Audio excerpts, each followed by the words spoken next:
Écoutez, la santé, rappelons-le, n'est pas une compétence propre en tant que telle au niveau de l'Union européenne, pour autant, puisqu'elle respecte ce qu'on appelle la subsidiarité, c'est-à-dire la responsabilité d'une politique au bon échelon de décision. Pour autant, elle s'engage sur des questions, vous l'avez rappelé, de santé publique, de recherche, d'innovation, des questions environnementales, bien évidemment. Alors, moi, je voudrais me méfier de quelque chose qui risque de se passer, parce que, et Philippe vient de dire un peu globalement comment tout ça fonctionne. Moi, je m'inquiète, parce que la santé, c'est d'abord, au sens OMS, la protection des gens, c'est la qualité de vie. Et quand je vois une menace qui est de faire disparaître la DG Santé au profit d'une direction générale croissance, où on intégrerait la santé et le médicament, eh bien moi, ça m'inquiète. Pourquoi ? Ça m'inquiète parce que est-ce qu'on doit regarder la santé sous le prisme uniquement économique, financier? Je ne le crois pas. Ce n'est pas qu'une question de dynamique économique, mais c'est une question avant tout de protection. Vous me dites qu'est-ce qu'on doit envisager au niveau européen. D'abord, l'Europe, c'est un concert d'États engagés dans un avenir commun et puis avec une valeur essentielle qui est la solidarité entre les États.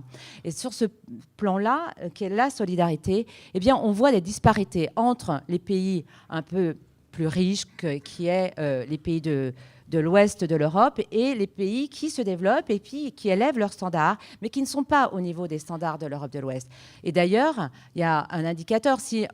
J'ai lu une étude qui montrait que sur un score de 1000, les Européens de l'Ouest étaient à peu près à 800, donc très bons élèves, quand l'Europe de l'Est, notamment par exemple la Roumanie, était à 400. Donc ces disparités créent quand même un problème parce que nous sommes dans un espace commun avec une mobilité des personnes et que les citoyens n'ont pas à pâtir de ces disparités, ils doivent être protégés partout. Alors, est-ce qu'on doit... Quel est le thème que vous défendriez alors, justement, j'y viens. C'est que, selon ce principe de solidarité, nous devons aider les pays qui se développent et qui ne sont pas au niveau des standards de l'Europe de l'Ouest à se doter de bons systèmes.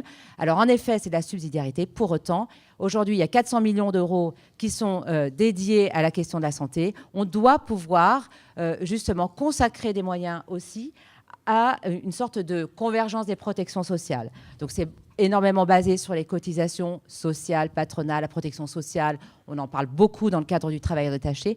Mais les systèmes de protection sociale doivent essayer de converger pour avoir effectivement des meilleurs standards. Ensuite, je voudrais dire un deuxième point sur le paradoxe finalement de ce principe de subsidiarité. Parce que on dit que les États sont souverains. Néanmoins, cette Europe est régie par évidemment des directives que chaque pays transpose dans son État en droit national. Eh bien, je vais juste prendre un exemple qui est la directive du tabac. Je l'ai votée à l'époque. Je n'étais pas d'accord sur tout, mais bon. Il y a une disposition qui renvoie à 2020 à la suppression des arômes dans les cigarettes.